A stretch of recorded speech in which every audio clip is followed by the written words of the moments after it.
Welcome to glorious, greatest podcast in Bulgaria. That's correct. I don't think they've ever really had a roving touring podcast like this before. No, they haven't. No, but Bulgaria is very excited for it. I'll tell you what, Ben is the first influencer in Bulgarian history to actually document this place. Yep.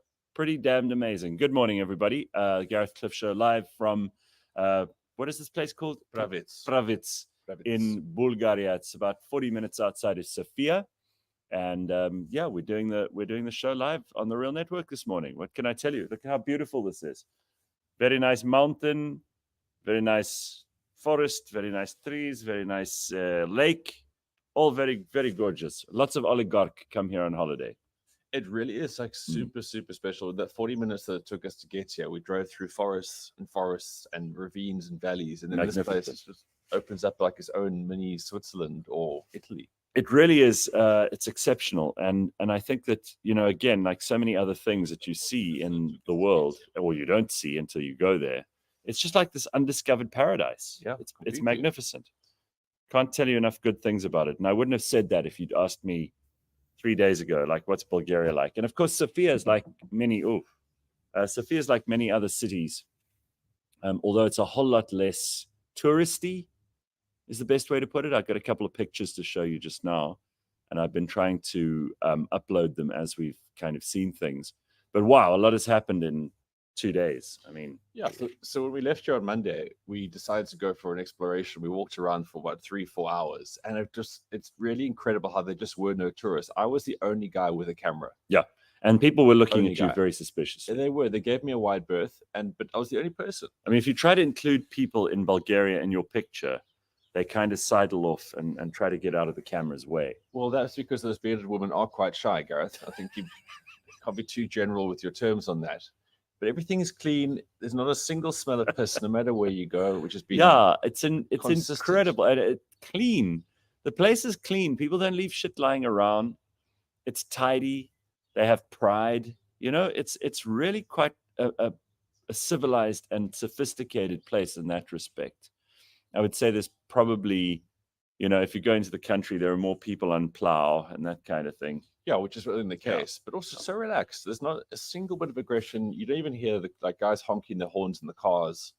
It's just been so incredibly cool to walk around and do stuff. And obviously where we are now, we're on a resort, but same vibe, exact same vibe. Yeah. So this is obviously a very good hotel. So they've got lots of food. Jesus, I've eaten. I mean, I really thought that I thought we'd find that their cuisine was very peculiar. And we did go to a restaurant on, what was it, Monday night? Tuesday night?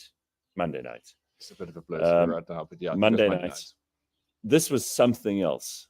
Let's just get into that for a second. So they gave us a little bit of local music, dancing, singing.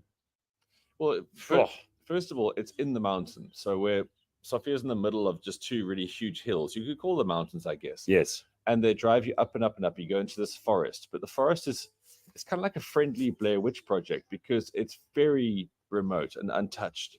And then there was a couple of haunted houses, not haunted, obviously, just communist places. Well, I mean, they were abandoned houses. Yeah, and there was nothing there. And then basically, morning. Oh, here we go. Hello. Hi.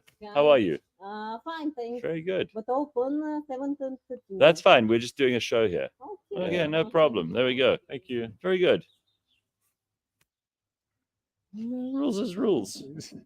What can I tell you? And then this restaurant's very traditional. So you walk in and you see all the animals from around that they've obviously killed to provide meals in the past. And it's all stony inside and it's very quaint. But like old dead foxes lying like hanging off the walls. There's lots of taxidermy. Turkey, that's the word I was going for here. Oh. This woman's having a disaster here. Oh. And then they bring you out food in different sort of waves. Oh, it was so cool. And then as you were thinking this night like plateau here, they then do all the traditional dancing and singing. But the weird thing is it's like if you took Turkish influence, some heavy Celtic dancing and kind of singing, and then like English Morris dancing. That's what it was. That's probably the best thing. Funny, they almost look like they're wearing a bit of tartan, but it isn't tartan. Yeah. And I'll say this: there are some attractive women. There's a comment in the comment section here, like, what are other women wife worthy? Says Morgs. I think so, judging by the hospitality and the cuisine. I'll tell you what, you could do a lot worse than coming here, finding a wife, dragging her back to South Africa. You'd do a lot worse than that. I don't know that there are women who are willing to cook and work as hard in South Africa. And Yeah. I say that, begrudgingly. I'd love to be able to compliment our women, but they've become soft. Look, I mean, and also I thought the women would be more heavy set, but Yes, they're no. not. No, they're not. They're not. No, and not that hairy, really. Well, I don't know about that. To be frank, well, I'm talking about the face. All right. Well, do you have the pic of A bearded woman? No, I'll share that later. We actually did find a bearded woman. Was that a lady of the night? No, it wasn't. Just because you had that accent, Lito, doesn't mean you're at the fucking Grand. All right, calm down. No. Really, anything Eastern European to you sounds like stripper. No, we're outside the general sort of dining area here, and Gareth had a great plan, as you can see. Everything's opening up behind us. But come 7:30, the place is going to be nice and noisy, so it'll be very interesting the last half hour of the show, how it's going to go. Because 7:30 here is actually 6:30 your time. So then it's going to really start going down. We had a big party last night. There are a lot of people here from TTS and from the group that we're traveling with who are going to be very, very sore and rough this morning. I mean, they were being carried out on stretchers last night. It's quite something. Gareth, you say that, but experience. Oh, no, that's true. And what you're used to also plays into that. I mean, I woke up rough the last 3 days, actually, because obviously the first night, not much sleep from the plane, and then just been hammering it ever since. I think I put on 2 kilograms. You know how hard it is for me to put weight on? Well, I'm up to like 85.5. I wish that was my problem, but no chance of that. So let's see if I can find you this picture. There are a lot of really good pictures I got to share with you here. There is a comment here around, have you eaten horse yet? I'm not sure we have, but this traditional restaurant where all these different courses came out. Have we? Probably. Maybe. So all these different courses came out. So what Gareth would do is he'd wait until everyone's had at least a good 3 or 4 mouthfuls. And then go up to them politely and go, did you enjoy the horse? Yeah. That cat was really tasty, wasn't it? Yeah. It got mixed reactions. Mostly negative. It's worth saying. Mostly negative reactions. But, there are also some people with a good sense of humor here. I've got videos of traditional dancing, which I'll share with you in a minute. Good morning. What a lovely and peaceful background, says Raven. Yes, it is. Oh, it's beautiful. You can hear the birds. And actually, there's a bit of a sunrise happening over there. Very pretty. So, I mean, what I'm really blown away by, and I suppose I shouldn't be, is just the natural beauty of this place. It's Eastern Europe the way you'd expect it to look, kind of unspoilt, very green. We're obviously in autumn now, but it's not browning. I mean, this cypress tree behind us is a bad example. I think it was clipped last year quite hard by the frost. And apparently on those mountains, you actually get some snow in the middle of winter. Yeah. So you can imagine, because there's a beautiful, massive lake. How wide you wanted to swim it? No, I said we could. I didn't say I wanted to. It's about 700 meters across, because opposite the lake is a golf course. So my eyes always work in 100-meter increments. So there's a beautiful golf course here, which we're not going to play this time around, but it's a really, really big lake. But Gareth, one thing that was browning yesterday were our outfits. Our outfits. Oh, we had the brownest outfits of all. Let me show you. Yesterday. So yesterday we did an incredible classic car drive all the way from Sofia to here at Provic, and everybody dressed up. It was it was beautiful because everyone went to trouble except Brent Lindeque. Yes. Who made no effort at all. Really, I suppose in so many ways he's a great disappointment. I mean, we everybody was just exasperated at the fact that he hadn't put in any time or trouble at all. I went onto the Facebook group last night, and the official gay Facebook group has now demerited him 37 points, which is the equivalent of 8 years in gay points. Yeah. Because there was a dress-up opportunity, and he failed not once, but actually twice, if we technically. Very, very bad. Not good for him. I'll show you a picture of Ben and I were, of course, dressed up properly as per the theme, which was Peaky Blinders. So were all the other people on the trip. Just Brent, just him. And we had these incredible cars.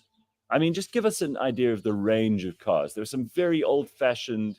They almost looked a bit Rolls-Roycey, but they probably were Chryslers or Lincolns. Yeah, there were some of those sort of like American cars. 1930s American cars, big, gaudy, horrible things that all died in Cuba. Mm. you know, all the way through to like a Ford monster truck, basically, this Yes. huge thing. Then there was a stretch limo. limo, which was actually a police car, which is hilarious. It had San Diego Sheriff written on it and actual blue lights on top, which in this country is not illegal. And then there was a couple of rally cars, and then there was a Ford Cobra. So basically, the Cobra was like a cheaper version of the Mustang. So Yes, what a car! you didn't really get the Mustang and the Shelbys here, but you got this Ford Cobra, which is also very interesting. And then there was a couple of old cruisers. There was that old Citroen that where the bodywork goes over the wheels. Yes, and the best suspension ever. And then what caught our eye, of course, were the Ladas, the old Soviet cars. And the great thing was every one of these cars was driven by their owner. yes. So we not only had all the cars, we had the car enthusiast drive us around. And our guy, Russi, shout out Russi. Yes, Russi. What great man, Russi. He didn't say a lot, but I think he listened to every one of our words because I just kept seeing him smirk or look horrified, all in equal measure. So here's me, brownest, oldest Mercedes I find, and I'm wearing brown. So it's a really a cornucopia of brown going on there. And we drove, though, this Lada of Russi's. The Lada was Now, let's just tell people what a Lada is, because I don't think everybody knows. There's Lada. Yeah. So it was basically like the Volvo of the Soviet Union. So it wasn't particularly flashy in design, but it was, well, I guess reliable is also a bit of a stretch to say. No, you can't say reliable. This car would break down at a moment's notice. So it basically was the Volvo. It wasn't shit, but it wasn't like amazing. But very communist. Everybody in Russia, everybody in Eastern Bloc would drive this car. There was a Trabant, which is a very famous East German car. Yeah. Also, you know, terrible reliability, not much going on there. But the thing about the Lada is whether you were transporting spies, horse meat, your kids, you could do it all in the Lada, basically. Taking dissidents from one side to the other. This was the car for that. Or if you just got further up in the whole chain of administration, the Lada was like your sort of coming to success. Well, I mean, I was very happy to be, not to drive it, but to be driving in it. We've discovered, someone asked about the beer here. Well, we found a very fine beer called Moretti. Oh, but that's an Italian. I know, but very good. I'll just move this. This thing's in the way here. There we are. That's a bit better. So this is a Birra Moretti, which is a kind of Italian, very, very good beer. And I must tell you, I'm not a beer drinker, as you know, but I persuaded myself through just the first taste of this that this was actually a very good idea last night. And we had some during supper. Do we have anything to say about the general sort of demeanor? We were very cruel about how people were. They were grumpy and they looked sad, and this is not true. They're actually very happy. They just don't know. They know that they have to be happy and smile and be polite, but they're not sure how yet. Yeah. They're working it out. Yeah, but that's the thing, because tourism's so new and or non-existent that they want to make an effort. Like this woman, I was in the restaurant yesterday of Revolutionary Bar, and on the walls are all these icons in frames. So, you know, obviously being the first influencer in Bulgaria, I'm making the first ever influencer video. And I was taking clips of these things. And this woman, like unannounced, just started giving me a guided tour of the icons. So there's Freddie Mercury and Madonna and Marilyn Monroe, the easy ones, but then the local ones. So she wanted to educate me, but also scold me for not knowing it all at the same time. It was a really magical experience because she was angry, yet also like really excited to tell me who they were. Like, you don't know who this is? No. Yeah, what is wrong with you? What is wrong? Who have we got here? Let's see. Oh, there's the great Brian that's Kitchen. Brian. Yeah. If the internet drops a little bit, because that guy's looking at porn. So far, so good on the line. Is that the reason we brought that picture up? Yeah. Just so we can explain. Well, that's the thing. If we suddenly start pixelating whatever, just remember Brian's face. Bulgaria is one of the few countries where you'll see an old Lada next to a Lamborghini. Correct. What an interesting point, Bryce, because we noticed there was a Koenigsegg dealership in town in Sofia. Now, Koenigsegg, obviously a very, very rare and very expensive car. Let me tell you, if you have to have a dealership in a town, we don't have one in South Africa. You know, Sofia's what? The size of Bryanston, basically. Yeah. And the ratio of really nice cars to shit ones like far outweighs it. Like, you see very few shitty cars here, very few old cars even. Yeah. And actually, that was one of the things I was looking for, because you can usually tell the economy of a country and tell the levels of wealth or poverty by just observing what cars are on the road. Some very nice cars around here. Yeah, but like you're looking at your usual sort of 7 Series BMWs, lots of Porsche. I've seen a Yes. couple Lamborghinis, loads and loads of Mercedes. But yeah, it's really impressive. My old roommate here in the USA, says Monica, is from Sofia. Huh. Okay, nice person, right? This is Butros. He's #1 potato farmer, says Kongo Kristovsky. Actually, I don't know that potatoes are a big thing here, but I told you this on Monday, that this is the 4th biggest exporter of wine in the world, Bulgaria, which I think is pretty damned amazing. Was Barbaros on Wall of Icons? No. I think it was Dead Icons. He's still alive, of course. So speaking of icons, we went souvenir shopping, and obviously Bulgaria is a Russian Orthodox country. And Ben and I both bought, though neither of us are particularly religious, a little opening icon out of wood, which has been painted beautifully. And of course, these icons use various techniques that have been handed down over generations. It's a little bit of gold on it. Beautiful. It was really beautiful. There's the oddest little flea market that's there constantly. Jesus, wow, with lots incredible. of war merch. Yeah. And interesting people. None of them are pushy. You know, if you go to Istanbul, try to sell you everything. Most places, and they always do the annoying thing like, "Hey, where are you from, Mister? Australia?" And then they always just say something. But these guys are like, "Hey, how's it going? Look at my stuff. You want to buy it?" And then we did actually get the Gypsy Tears too. Yes, we managed to find from Old Crone. Yes, Old Crone sold us Gypsy Tears in small wooden relic. Yeah, which we then carried around with us in entire time in case of, everything from terrorist to witch. And you can cast the spells. Village idiot. You could do anything with it. It's actually quite useful. So we'll be taking home some Gypsy Tears for the good of the whole community. We'll spread them around South Africa. You get 1,000 curses per vial of Gypsy Tears. Yeah. And they have a rose kind of tinge to it because that's just what they do here. Yeah, rose oil is a big thing. Yeah. So for those people who do check out Wikipedia before going on a trip, that's what you'll hear. And it seems to be a true thing. Rose oil, big. Apparently they use many, many hundreds of roses per tiny vial of rose oil. 1,000 to be exact, Gareth. There we are.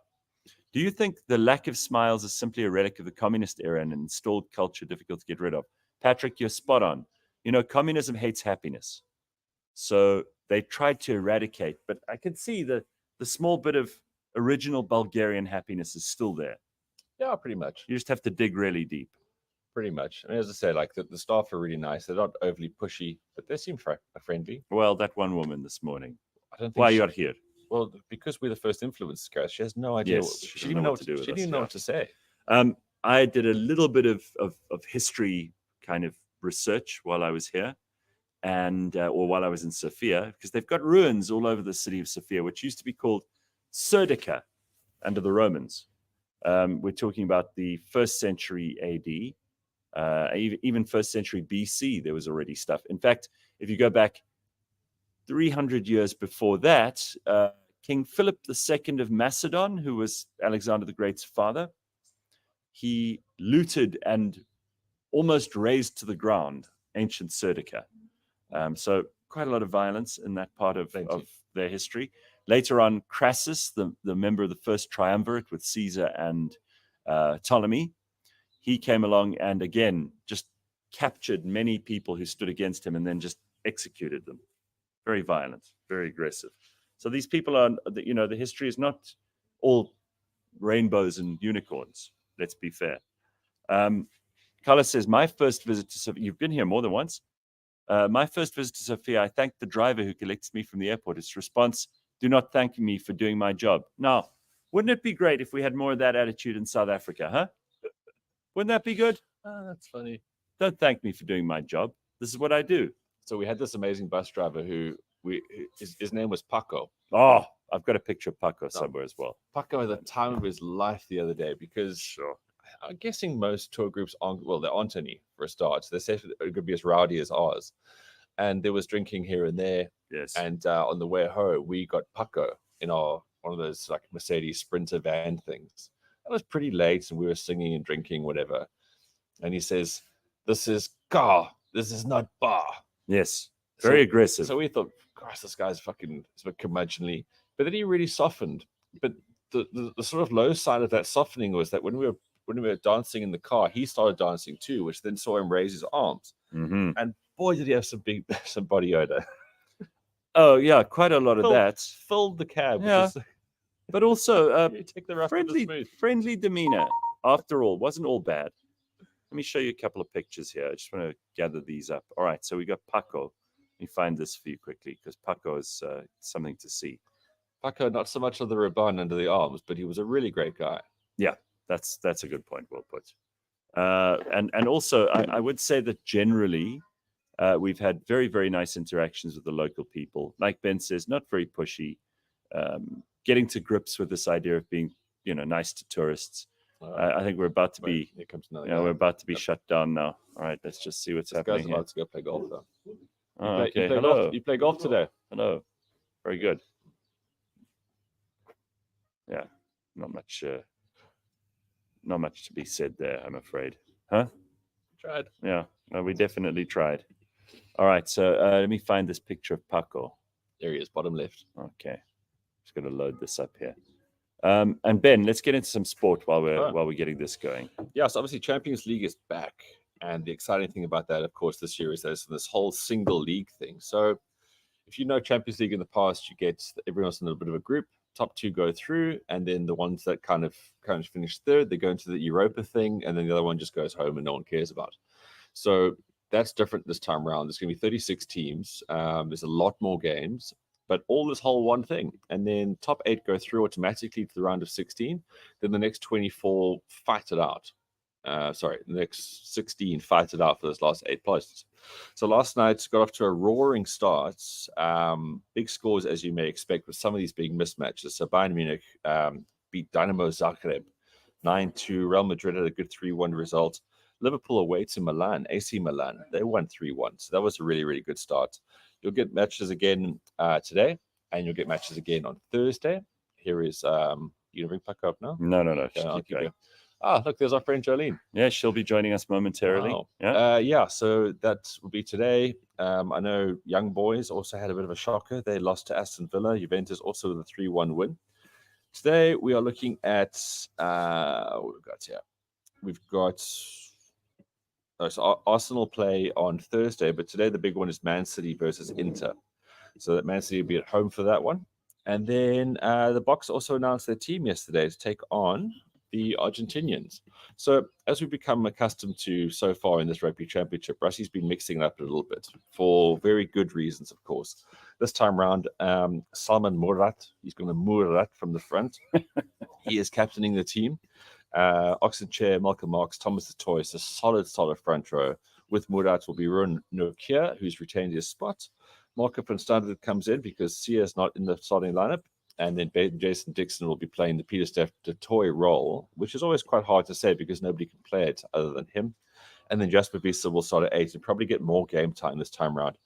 Kubas Ranach and Andre Pollard will be the halfback pairing, so no start again for Mani Libok. When you think, this guy's got to get a chance. But what has become interesting in the last sort of 24 hours is that Sasha Feinberg Gomazulu has now got a knee operation ahead. So he's going to be out for 6 weeks, roughly. Although Rusty's quite confident it's going to be 4.5 weeks. So out with the knee injury, Mani is now back in the mix, and he'll come off the bench for Andre Pollard. Mapimpi, Lokanya Jesse Creel, Kirkley Aronson, and Fasti. That is the rest of the lineup there. So there should be a good enough team. I think Jaden Hendrickson will again get at least 30 minutes of rugby. I still believe he is number one scrum off for the Box, with Kubas Rana probably falling away as soon as Faf de Klerk does come back. So those are your two big sporting things right now. Obviously, live Champions League, and then that man over there is not shouting. Fair enough. That's a Russian man. He's on his phone. It's fantastic. This is so great. All right, so here's a picture of Paco. We've been telling you about Paco. Very important that you get to see this guy because I mean he's quite a specimen. There he is, right? Time of his life. So yeah. I mean, we had guesses. What do you think Paco is weighing in at? Oh, 130 at least. Yeah, probably. I'd say definitely. He could. I mean, he might own like 9 nightclubs for all we know. Could be. And an orphanage. Yeah, I just thought that there were so many nice pictures that we got of Paco. That one. That's really, the best one. That just summed up who he was. Well, look how happy he is in this one. Yeah. By the way, here's the guards at the presidency. See that? That's the president's office in Sofia. And that's a hell of a uniform. Yeah. Almost looks like they could go snow skiing in that. But you know, outfit with fur of bear. And where you took this picture was a really great example of how cool this place is. So yes, there's communist block buildings, all that kind of stuff. But then these buildings and the ones around it were beautiful. They were up there with something as impressive as you would see in Rome. And there was just this lovely central section where the local parliament is, and obviously where the palace is. And then this beautiful cathedral, which is called Alexander Nevsky. Yes. Very, very lovely too. And I got to say that I found in the forest. Just tell them about the forest, Ben, and the adventure we had in the forest. It was very enchanting. We had a bit of an amazing race kind of thing where people who could walk basically ran off. Gareth's team came last because they made the mistake of forcing elderly people into the bush. Like literally, they finished an hour behind everybody because they thought they should work as a team. Whereas elderly and substantially, mostly disabled. Just hugely addled by alcohol at this stage. I mean, Gareth pushed 3 people with gout up hills. But then our team, like any other team, 2 of us ran after everything and we had plenty of time. And then we were forced into drinking rakia. Yeah, you left most of your team in a place to stay still and not do anything. And the athletic people got all the clues and all of that stuff. I mean, we left them in the shade. I left them with the gypsy tears to cast spells if needed. And then, they were fine. Okay, well, there was also archery in forest. I found the fuck tree. Look, yes, I think quite cool. Only someone got lost in the forest, and clearly, like this was their cry for help. And who knows what happened to them after that? Look at the craftsmanship in that cutting there. It's really, really good. It's a lovely font. Yeah, it's very good. Oh, very good. There's no doubt what it is. You know. But it literally is. There's just nothing in this forest. There's magnificent. Those silver birch trees, beautiful, as far as the eye can see, and this sort of dappled light that comes through. Magnificent place. Beautiful, pure, babbling brooks. Yes, so soft. There's moss on the rocks. Beautiful, beautiful. We have a little video here for you. I must just see where it is. Did you load that video that I gave you, James? If you could just get that lovely video that I sent you this morning. Perhaps you can... Why don't you do us all a favour and fuck off back up your mother's minge where you belong? That wasn't the one, but okay, James. Was that James's response to you asking for something out of him? Well, that's quite something. That's quite something, James. I think it's time for us to come back and bring a little discipline back to the show. I mean, that's completely... uncalled for. I don't think we've been horrible to you once, James. There hasn't been one slightly aggressive message. Nothing. I mean, that's what we get. Sure. Yeah. Well, there's a good thing. There's a sword shop in this hotel, so now you can go get those discipline items. Yeah, I'm going to be bringing back some of that. Well done, James. Very nice. Sure. Unbelievable. James got that off his chest. Says Pumlani. Yeah. Well, I need to save that. Just made my day. Says John Bad Dog. James, are you drunk again? Says Congo Chris. Sure. Lots going on. Gareth, did you shoot an apple off of Ben's head? No, but we did find, Ben actually saw a statue in Sofia of a man who was probably the first cricketer in Bulgarian history. Big dent in his forehead. Yeah. And we assume that was the first and last cricket match ever played in Bulgaria, because the guy was obviously struck dead. And shocked about and horrified, because that was his head for the rest of his life. Right, exactly. On one of those buildings during communism, there used to be a huge red star. Oh, yes. And lots of communist signs. We spoke about this on Monday morning, but instead of like billboards that stand alone with a frame around them, they're just really letters that are held up by scaffolding. Just like small pieces of wood, basically. Yeah, sticks. But they all have communist signs. So even if you've opened a business here in the last 10 years... McDonald's, PwC, for heaven's sake. PwC, they all have the communist signs still, like communist style signs. And then, of course, don't forget Happy Restaurant, best restaurant in London. Yeah, this is quite something. While going through the airport in Sofia, they've got advertising, in the walkways up from the plane. Yeah. And instead of saying, here's the greatest place for you to go to in Sofia, it says Happy Restaurant. Best restaurant in London 2 years in a row. Yeah, but we're not in London. There's a few odd things. It's very strange. But Very strange. another thing we're walking around is that normally in most places you can exchange money anywhere. There was only one money changer in the whole place we walked around. Yes. Just no touristy anything. Now you're really getting arrested. It was so loud, says Hermine. I don't know what you're talking about. What's happening here? Oh, you mean the guy in the background? Oh, him, yeah. He's just having a conversation with his business partners back in what's the place? Minsk. Yeah, well, I don't know about Minsk. That's mind you, might be from Ukraine. No, he's far off. But I think he's about to go play golf. Oh, he's dressed for it. Now, tell us, do you think this golf course will admit you? Him or me? You. Oh, no. Well, unfortunately, we haven't got time because today we're going to go to the spa. I think we very need it. I think we need it after the last 4 days. Listen, it's been busy. I actually was so tired yesterday afternoon. I went and had an hour and a half hours doo-doos, and I felt much better afterwards. No, I envy you now. That decision would have made a huge difference to my life. Oh, Amin says no. The video with the woman swearing. Maybe there is a delay. That wasn't that. We didn't put that up. That was James. That was his response to me saying, "Hey, James, could you show us that video?" And then he puts up this thing of this very, very foul-mouthed woman. Have we got the video by any chance? Still not. James? There he is. There he is. What did you say? Just play it. It's fine. You've already upset us. There we go. Go for it. Just play it.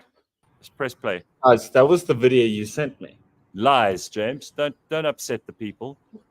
It's that one, and then I've got this teacher, and I'm currently out on sick leave. Teacher. James. Why don't you do us all a favour and fuck off back up your mother's minge where you belong? I don't know whether did we deserve that. I want to ask the comment section. I'm sorry. Don't blame me. How dare you? It's very rude. Does the spa there also have those fake Portuguese rolls with way too much flour? Different kind of spa, Carl, but yeah, good dad joke. Carl, I gotta notice, you used to be funny as fuck, but you've been terrible the last few weeks. Yeah, you're dropped off your game. Dropped off the edge. Is it just because of it's time of year? You got fatigue? What is it? Yeah, I wanted. There was a very disturbing chair that we saw. Oh, the pedo chair. Yeah, this you have to see it. Okay, so look, in that funny sort of Bulgarian, what would you call it, forest place? It was an enchanted, untouched forest. Okay, I'm going to show you this because this will blow your mind. Essentially, this is a chair that was carved out of one piece of wood. Must have taken someone a very long time. The subject matter of the carving, maybe not the best advised. I don't know. I thought unnecessarily creepy. Many other people also thought a bit creepy. I'll show you the picture. For fuck's sake, James is one of the most inept people I've ever seen. Oh, that's great. That's extraordinarily funny. Oh, here we are. Okay, I found the picture of the chair. Wow. For anybody who's listen, if there are children around the YouTube at this point, I would have them taken away just for this moment where we're going to show the chair picture. They don't need to see this. Not if they're at a young and impressionable age. It's really the kind of thing you'd expect in a grisly fairy tale that goes horribly wrong. All right, so here it is. Take a look. Yeah. It's actually scarier the next day. For anyone who can't see it, it's next to a very, very rusted old heater, but those will be familiar to anyone who goes out in four-ways. And then some farm implements, and then this chair, which, sure, it's got a bear at the top, like Goldilocks's bears, I suppose, but smiling, and it's almost like the arms of the chair are the arms of the bear. Nobody's idea of fun that. And you sat on that. I did. Very odd. I did, and I'll never be the same. I sent James a video to play on the show last week. Useless. Just be careful. He has a mean streak. I mean, you saw what he just played for us just now. Absolute mean streak, yeah. Totally unnecessary. Carl is just apologizing here, Ben, saying it's exhaustion. I'll pull up my socks. No, So, we all go through that, Carl. I just thought, as a mate, I'll just keep you honest. I think you should buy that chair and make James sit. That's a good idea. That's a really great idea. I think, though, it's not for sale. Let me say this.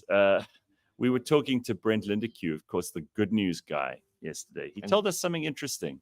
He said that they have very, deep research now on people's response to good news and bad news and when they're most interested in the good news stories and all the rest.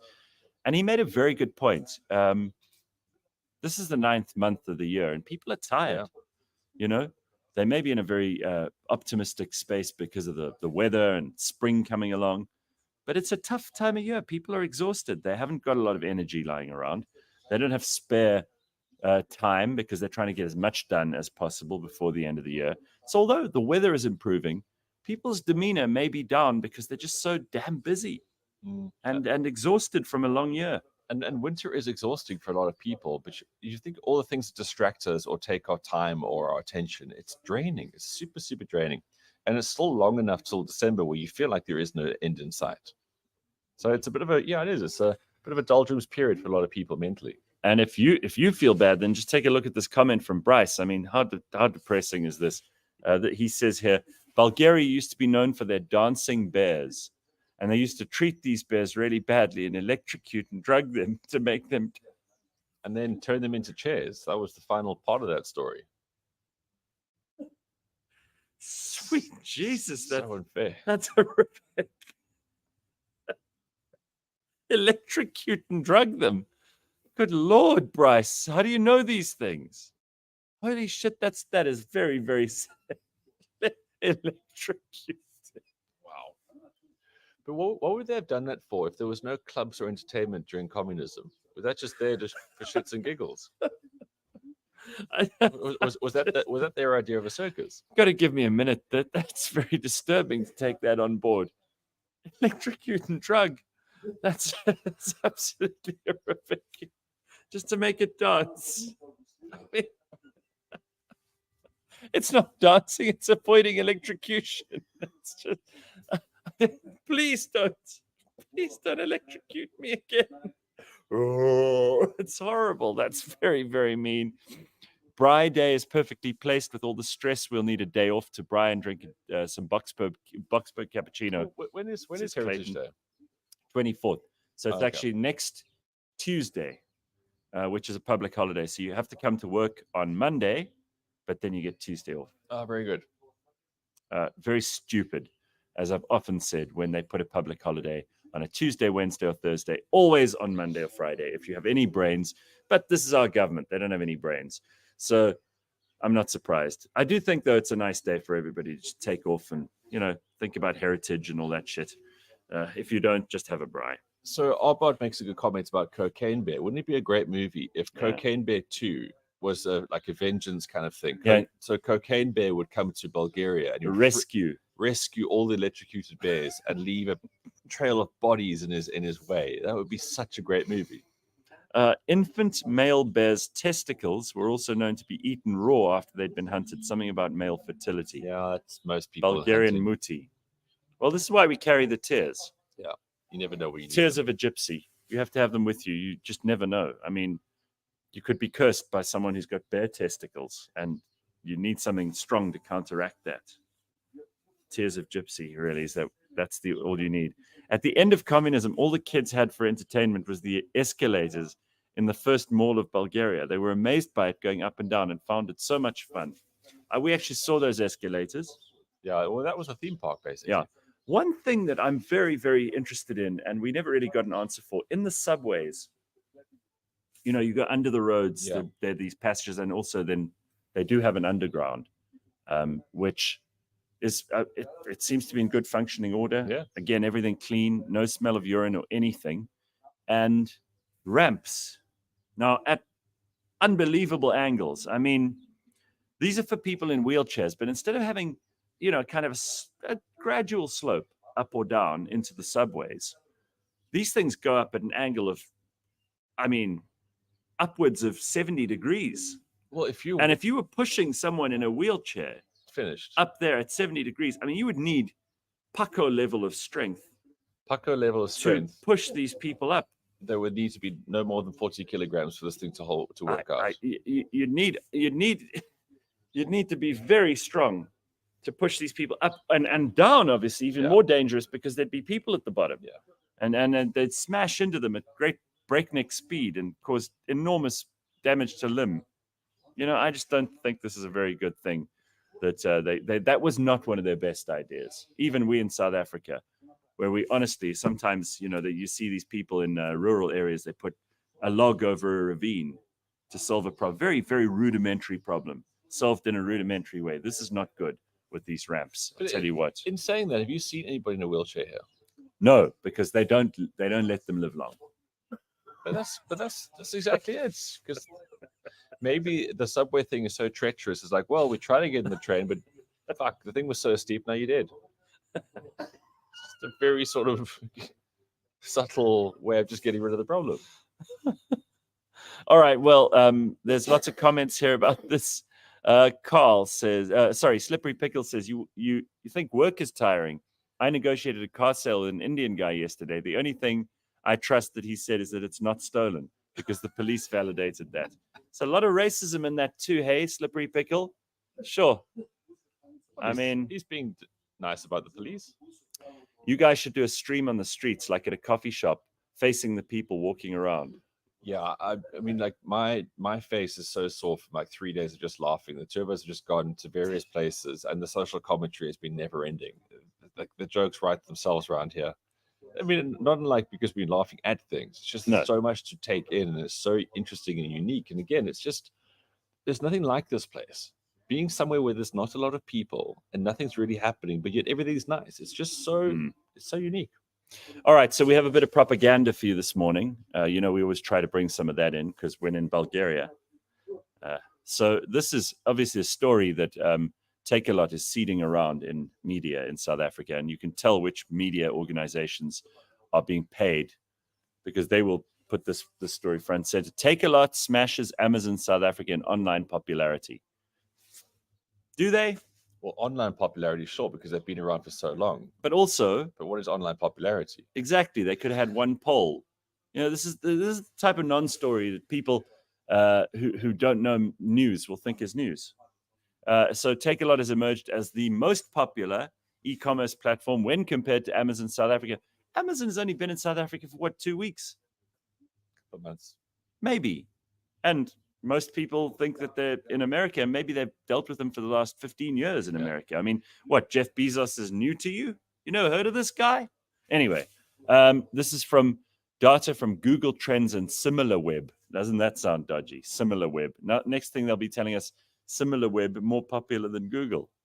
Anyway, despite high expectations surrounding the launch of Amazon South Africa in May 2024, so it is a couple of months, the platform has encountered challenges in offering competitive pricing and sustaining interest. I would say at this point, Temu more popular than Take-A-Lot and Amazon. All of it, yeah. Right. That's the inconvenient truth. Yeah, that's what they don't want. That's the news story. But it's hidden in all of this. It's an interesting point there because no one's been talking about deals they've got on Amazon. Like I bought a drone on Amazon because it was, I don't know, 500 Rand cheaper. Maybe that was it. But it is so hard. Unless they're going to take a loss for a couple of years to really get the market share, Temu's going to screw you. And Take-A-Lot just works, It also doesn't make a huge amount of money. There's not great margins in this. They need volume. This is a very, very useful point, which I wish I'd found out from Grant earlier. Bulgarians nod their head like this to mean no, and this means yes. Okay. So if you go up to someone and you say, can I please have X drink at the bar? And they go, that means yes, sure you can.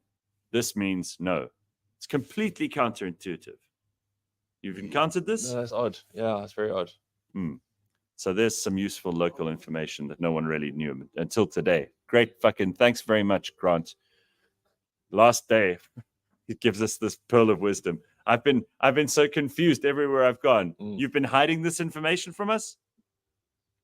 I mean, what use are you coming to tell us this on the last day? I've been buying on Take-A-Lot since it was Take-Two. Was it Take-Two before? No idea what that is. Oh. Okay, wow. Okay, Amazon SA is brilliant, says Bronwyn. Next day delivery. Take a lot is useless with delivery. Sometimes nearly 2 weeks to get your order. And suddenly we become Isabel Jones's fair deal. Always, it's going to happen eventually. Complaints. The next thing we're going to have Devi Sankari Governor running around talking about Amazon versus Temu versus Take a Lot. It's just too much. Great. They should put that on signs or something. Well, they should. Nodding like this, I assume, is yes. What fucking country does this for yes? Anyway, the Russian oligarch's left. He's realized we're not going to shut up. It was a bit of a battle of...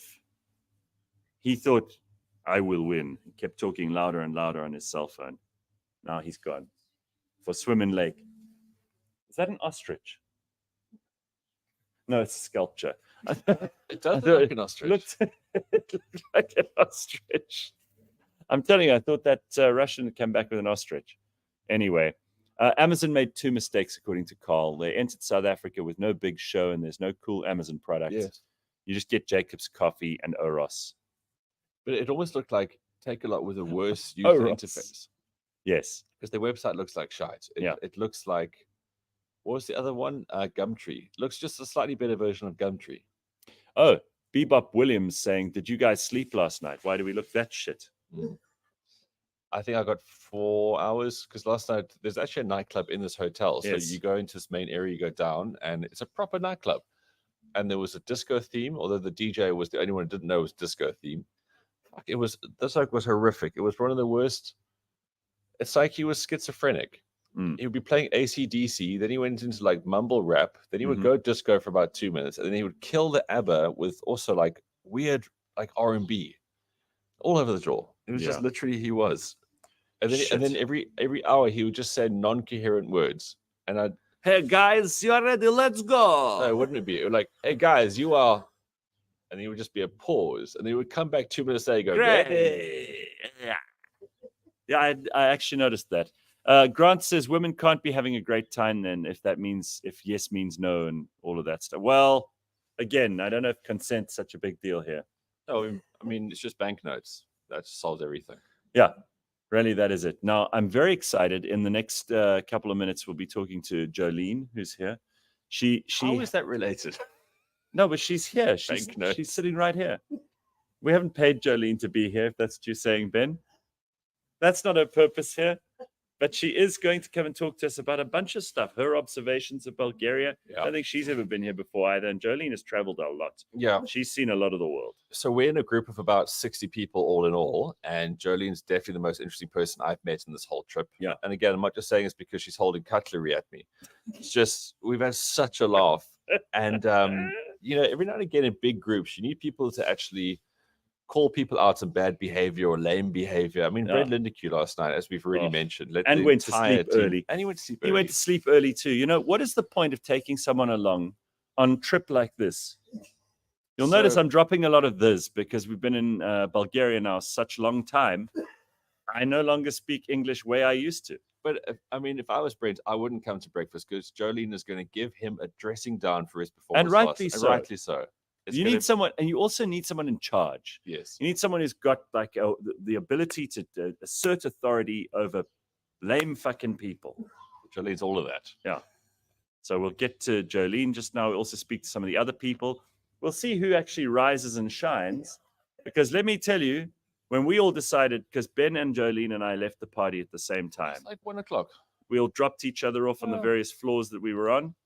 And I'll tell you what, the rest of them were still going strong. In fact, there were some people who were being shepherded off because they needed a carer. Gareth, it was a bit like a war zone here. We all went in there, guns blazing, and some were carried out. Yeah, not everybody made it through. Some were physically carried out. And Yeah. it's not the easiest place to get back to because this is the bottom of this whole hotel. So you Yeah. go up 2 flights of stairs. Mm-hmm. And it was, Yeah, and who knows? I haven't been down to the nightclub to see what that looks like this morning. It must be a fucking war zone down there as well. To their credit, there were people that were mopping up broken glasses and vomit. Oh, really? Well, I mean, it's not necessarily our people who were vomiting. It could also have been the oligarchs. Gareth, there was a private function. Well, Ben, I mean, there were Russians here, and that happens all the time in Russia. Bulgaria, here's some useful facts. You know, Grant's coming up with all of this stuff now. after we've been here for 3 days already. Suddenly he's Encyclopedia Britannica about Bulgaria. It would have been nice to drop some of this into the comment section when we were still in South Africa getting ready for the trip. You know, we would have known what to look forward to, Grant, but thanks. He goes, Bulgaria celebrates Epiphany, January 6th, the tradition of men diving into icy waters to retrieve a cross. You know, it would have been nice to know because we saw people jumping into water yesterday. We thought they were just fishing with hands. It'd be a good place for this with this gigantic lake behind us. Yeah. Anyway, how many people came with you to Bulgaria? Well, I'll tell you what. More people came with us to Bulgaria than will leave with us. I've got a group shot here somewhere. You have? I love how annoyed Gareth is with Grant. I am. Very lazy of him. Only coming with facts now at the end. Damn it, Grant. In fact, Grant, James has got something to say. Why don't you do us all a favour and fuck off back up your mother's minge where you belong? Oh, James got a real bee in his bonnet, huh? James is very aggressive this morning. I think, because we're not there to physically actually reprimand him because he responds well to a smack, not to. I think not as soon to as we a get verbal back, dress Jolene's down. going to go into studio. I'm bringing Jolene, and yeah. sort James out. James, you thought you had a rough morning with the bat that one day. Yeah, with the what was it? The dominatrix. The dominatrix. You were in for another sort of hiding. Yeah. Unbelievable. Why are you both looking so annoyed? Says Lamero. Not happy? We're very happy. We're having a wonderful time. What are you talking about? It's just a bit cold out here. Things we do for you fuckers. It's cold out here. We're sitting here. It's early. We're hungover to shit. There's still not enough for you. Jolene. So people are saying if you only hear Jolene once, you're not hearing it right. It's got to be Jolene, Jolene, Jolene, Jolene. And she hates that song. Every time anyone meets her, she probably hears it. How many times you got that? So there's the group photo. That's a big group. Very good of Ben to try and show us a photo that no one will be able to discern anything from. But there we are. There's a lot of people, and I climbed a hill for that. So yeah. Yeah, very good. That was in the middle of forest. Notice again, I drop the. This is by time I come back to South Africa, I don't speak English like South African anymore. I speak like Bulgarian. I have accent all the permanent time. Switch on, never switch off. Always on. Accent of Bulgaria. All right, very good. We've got, is that the same Jolene that Dolly sang to? Well, quite possibly. The song might have been inspired by her, although I don't think she's old enough to have inspired Dolly's writing at that point. But that would perfectly sum up how you originally met Jolene, though. That is true. Yeah. Absolutely. All right, so a couple of other news stories. There are things that are going on that we need to know about. Apparently, BMW SA has denied mass dismissals at the plant in Pretoria, attributing worker protests, which started on Monday, to a fraud investigation involving BMW employees' medical aid scheme. Did you hear about that woman at the police forensic laboratories, South Africa's pathology laboratories? She was in charge of the place. She stole so much money. It's completely unrelated to BMW, This is the South African medical, the state laboratory, where they do all the tests to figure out whether crimes have happened or, whether there are diseases that we need to be aware of. This woman stole so much money. She's just been found guilty by the court. She's got to pay back 22 million rand. Wow, that's a lot of stealing. Well, that's the part they know about. Can you imagine how much she gets to keep? Sure. This woman, and let me tell you, she looks innocent. She looks like the sort of person you'd walk past in the street and you wouldn't think twice that this woman was just an ordinary citizen going about her business. Meanwhile, she's pocketing just millions and millions of rands. Wow. What do you think she spent it on? Because when you steal, you don't have the money just sitting around. You probably use it. I don't know. She looks like the kind of person who'd buy doilies, but I don't think she was. Clearly, very, very experienced thief. Anyway. And the exploding pages. Wow, this is a big story that was happening in Lebanon, in Beirut. So how clever are the Israelis? They figure out how to hack pages, and they blow these things up and cause chaos, havoc. It was absolutely unbelievable to see all these people, and there's footage from hospitals of these guys, their balls have been blown off. Yeah, because a pager would be in a very delicate area. Page is always near the It's generally in your soft waist bits. area, Yeah, right? Your Yeah. waist area. And they blew these things up. You would think unhackable, but these stupid Hezbollah, so stupid are they. But I mean, I was thinking about this last night, obviously very briefly because we were at a disco. But with these particularly cheap pages that would have an explosive device in them, like how do you recircuit these things in order to create a boom effect? I think what they were maybe doing is they were issuing these guys with new pages that had the explosive device in them. Okay. And then these idiots are so stupid that they very nice new pager, strap it to balls, and then straight to balls.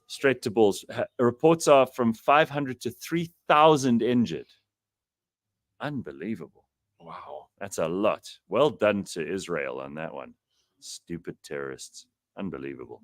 There's a Mr. Boy in court in Cape Town for a 1 billion rand housing tender that went wrong, Biasen says. Oh, Mr. Boy. You'd never expect that, you know? There's some fucking gangsters in South Africa. Plenty. Yeah. Dodgy people. We should get some pages around there. We should start infiltrating those circles with pages. Well, I'm never taking a pages for anybody. And also, who still uses pages? Well, this is another part of the story. I'm worried. I'm worried. Fax machines maybe next. You know? If you want to blow up terrorist house, you send a fax machine. Yeah. I mean, I'm frightened to use my fax machine when I get back home. My Roneo printer. Should I go get you a cup of coffee? That's a good idea. We're going to take a break Jolene now anyway. Yeah. All right. It's 7 o'clock. James, if you don't mind, if it's not inconvenient for you, maybe you can take a break for us and we'll be back with more, including the lovely Jolene Roberts, who'll be with us in a moment. So don't go anywhere. We are live from Bulgaria. And I mean, look at the brand's portfolio. They, from the cheapest all the way up to Lexus, the most expensive. Lexus, which is a sub brand, they cater for absolutely everything. You could have a performance Toyota, you can have an off-road performance Toyota, you can have a daily driver, you can have a budget car, you can have a workhorse. They just do everything, and they you can have a race car. Catch us every Monday at 9 a.m. on YouTube and on autotrader.co.za. This week on the Superbets calls, I'm doing something a little bit more unique. If you go onto the site, on the left-hand side, you'll see a thing saying Price Boost segment. And they've got a football segment within there where they've chosen 3 games to put price boosts on. So, as you know, I'm backing Arsenal to beat Spurs this week. And there are a whole bunch of really, really cool markets to go for. Whether it's corners, exact scores, goals, who scores first, last, half-time, full-time, whatever. So what I'm doing for my pick this week is I'm going for Arsenal to score first and for them to win. That gives me odds of 2.7. My hypothetical 100 gets a return of 270. I think that's quite a cool kind of option there because Arsenal are going to win and they're going to bring the heat from early. So that's my call for this week. It's pretty standard and decent odds on top of that.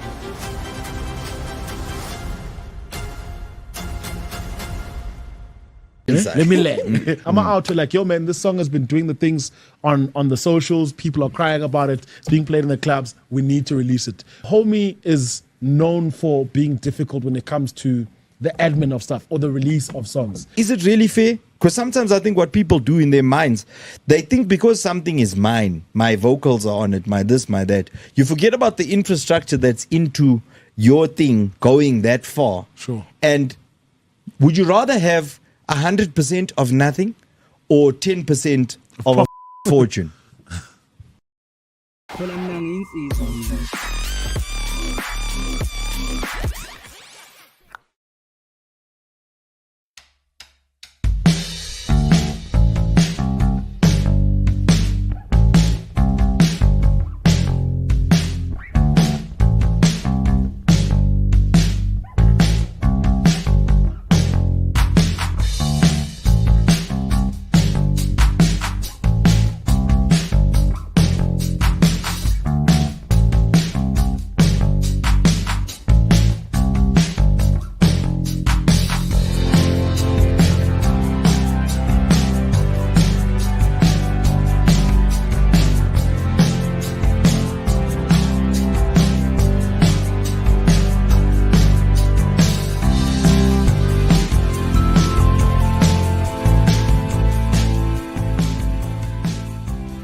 All right. Good morning and welcome to the Gareth Cliff Show. This is the Real Network live from Bulgaria. We're in a place called Prevets. Very beautiful. You can see in the background here, there's forests and mountains and lakes. And here's the lovely Jolene Roberts. Look at her. How's it, Joe?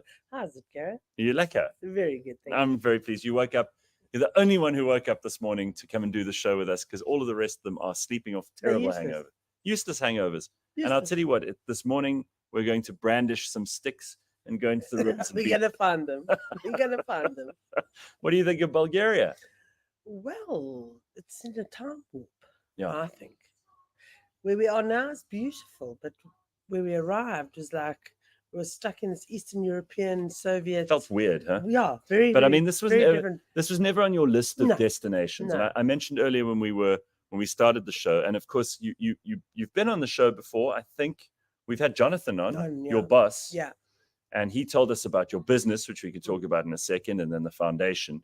But I mean, you've been in travel for what, 20 years? 20, nearly 30 years. Nearly 30 years. Jolene knows travel like the back of her hand. Too long. Yeah. Okay, so Joe, by the way, someone says matching hairstyles, nice touch. Oh, here's Ben. I have a cappuccino, thanks. Yeah. Very nice copy. So I'll tell you what, it wasn't on my list of places that I wanted to go to either, No, but me I'm neither. actually blown away by this place. It's unique. lovely. It's different. And the people are friendly. Very. They can't speak English, but they're very friendly.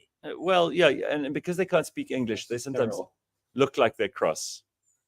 Yeah. What's good? What did you think was so funny? Have you found Carol? No, I don't think so. I don't think so. All right. So what's your highlight so far of the trip? I would say the vintage cars. Oh, that was nice, huh? Yeah. Very Russian. special. What's that car called that we drove in? You were also in a Lada. Lada, yeah. And there were only 2 Ladas, but we chose the right cars. And we felt like we were in a Russian spy movie.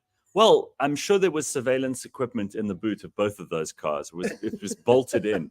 I don't think you could take it out. It's been there for like 40 years. Yeah. Since fall of wall, perestroika, glasnost, that kind of shit. Mikhail Gorbachev. Yeah. That's exactly what it feels like. It A James Bond movie. It felt like a James, and then we're at this resort, which is like also the set of a James Bond movie. Yeah. I mean, frankly, I would be surprised if James Bond jumped out of the restaurant today and said, "How's it?" Yeah. Definitely. Okay. definitely.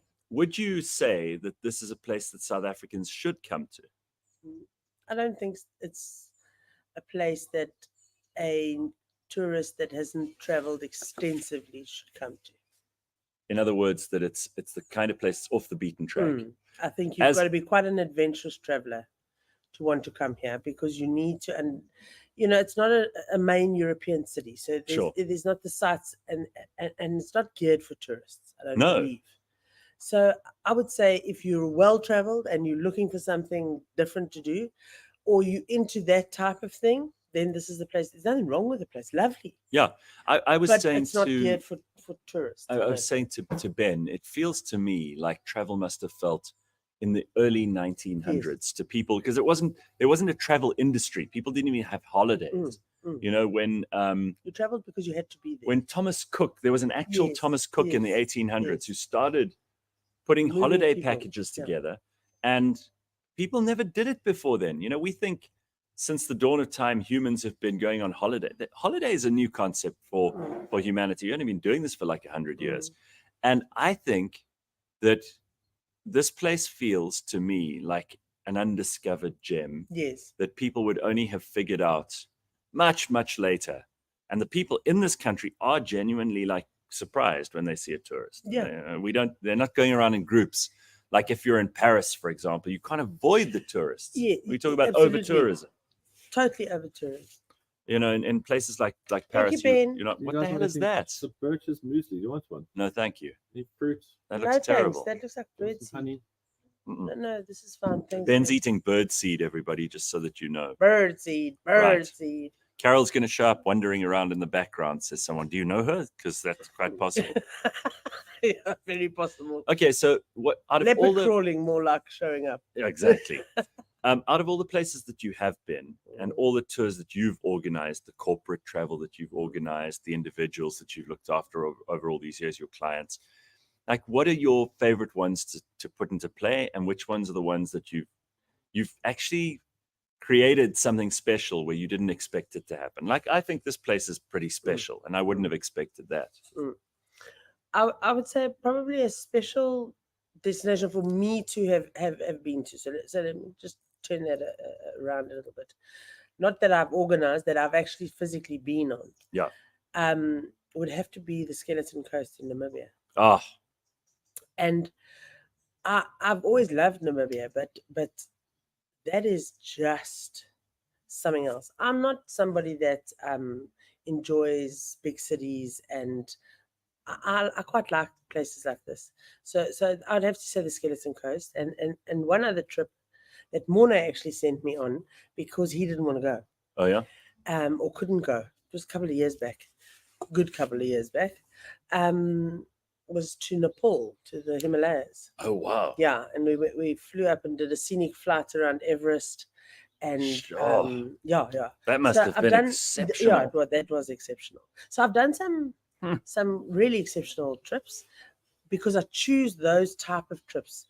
You know, when they say, "Oh, you're going to go to London," yeah, I've done that. Yeah, you don't need to see it. I don't want to see it 100 times. Yeah, correct. But I do enjoy, and I enjoy natural beauty. I enjoy places that are naturally beautiful. I agree with you. Tracy also agrees with you. She says, Namibia and its vastness has my heart. Absolutely. Same with the Kalahari and the Karoo. The desolation is what your soul sometimes needs. And if I have to tell you that Namibia, in that Skeleton Coast, there's probably 12 different terrains. So you've got the clay castles, you've got the sand dunes, you've got the sea over here. We were a press trip, so I had a chef standing on the beach fishing.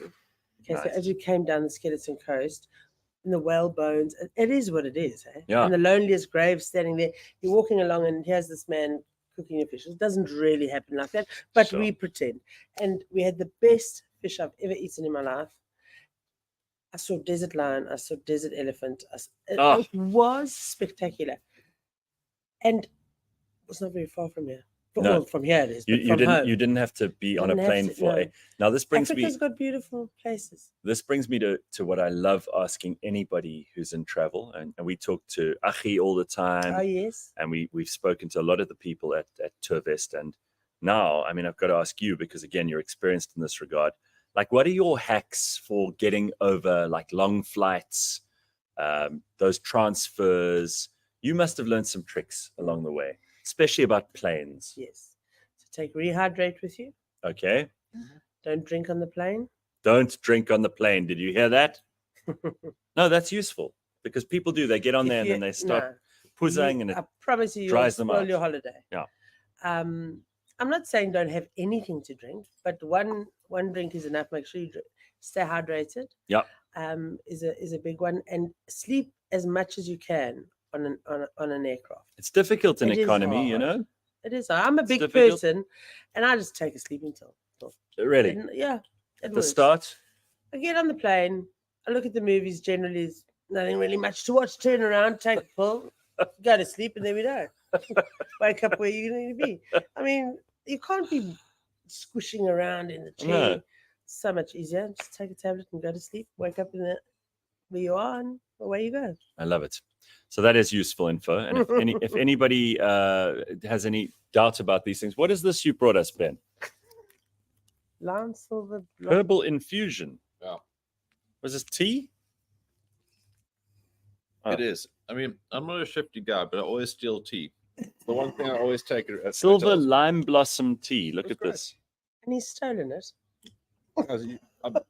Seriously, can I make you what I'm eating right now? No, it's terrible. It's fucking phenomenal. It's detox protein powder, Birch's muesli, God. Bulgarian yogurt, honey. It's an absolute story. All right, bring us both one. While I ask Jolene about the. All right. So listen, Joe. Apart from being in the travel business, and we could talk about that, we've had your boss Jonathan on, like I said, but you and Jonathan and his wife Tracy, you're the central kind of pillars of the TAG Foundation, which I want to talk about for a second, because this is just one of those organizations, and thank goodness we have people who do these things all over South Africa, and they are doing such unbelievably good work with individuals that make such a difference to society. And you're involved, especially here, with some of the girls and boys who go to school in Johannesburg. You guys help these kids out. You get them everything in terms of tuition and uniforms and sports equipment and whatever they need, Extra basically. lessons. Extra lessons. Just tell us how it all started and give us a little background on the TAG Foundation. Okay, so my boss and his wife started the foundation many years ago, about 16 years ago, 15 years ago, with one child. And Jonathan has always been somebody that believes you don't give somebody something for one day. You give them something to change their life and that they can help themselves. It's that old adage of you teach a man to fish and then he'll be able to live that way for the rest of his life, as opposed to just giving him a fish. And they started the foundation, and it was quite simple in those days. They raised money, they paid for the child's tuition, for their boarding at King Edward's, and that was that for 5 years. And they looked after them, but it's so these evolved. How did they choose those kids? They were children that were the school identified to them as children that needed assistance. Right. In one way or another. So they needed financial assistance. They were going places, but they needed a little bit of a boost. Sometimes we help the child with everything. And sometimes there's only a 25% bursary. So we only do the bare minimum because that's all they need. But at the moment, from then until now, we've got 50 boys at King Edward's and 14 girls at Sparktown Girls. But there's Tracy, his wife, is the hero behind this whole foundation. You know, it's easy to throw money at something. Easy to say, well, here's money, here's money, here's money. She spends most of her days with Senzo, our manager of our foundation, who is an ex-tag boy, phenomenal young man, works with us. They spend 90% of their time mentoring these boys, making sure they've got what they need, making sure that they are mentally well and all-round good people. You know, it's one thing to give somebody an education in a school. Yeah. But Tracy and Jonathan invite these children into their homes.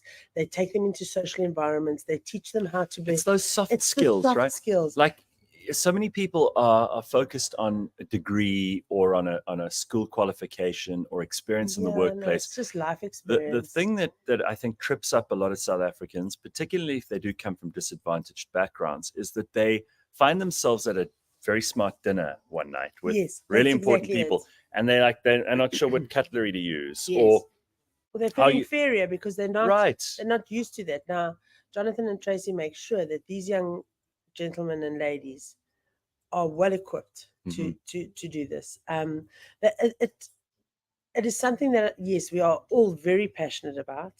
It's what we eat, sleep, breathe. Everything's about TAG Foundation. And you're often looking for donations from people. You can't just fund this whole thing with what you guys have already got. And I mean, it's important for people who want to make a contribution but maybe don't have the time to know that there are people who can do that stuff. Yes, and sometimes you can give them money to help in your way. Yeah, you can.